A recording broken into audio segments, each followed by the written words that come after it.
Good afternoon friends. আচলতে FIR মানে কি সেই কথা আপোনালোকক ক'বলৈ ওলাইছোঁ। FIRটো হৈছে ভিক্টিম পাৰ্চনে যিকোনো ঠাইৰ পৰা FIR লজ কৰিব পাৰে।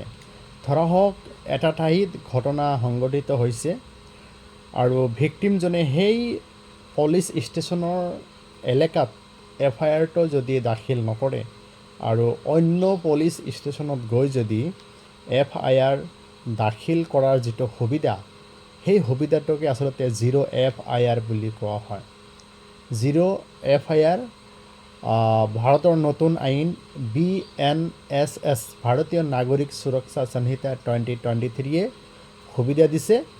ভাৰতবৰ্ষৰ যিকোনো ঠাইত যিকোনো পুলিচ ষ্টেচনত ভিক্টিম পাৰ্চনে FIR লজ কৰিব পাৰে আৰু য'ত ঘটনাটো সংঘটিত হৈছে ক্ৰাইমটো সংঘটিত হৈছে সেই পুলিচ ষ্টেচনলৈ FIR ডকুমেণ্টছখিনি মানে পঠাই দিব ইনভেষ্টিগেশ্যন কৰিবৰ কাৰণে।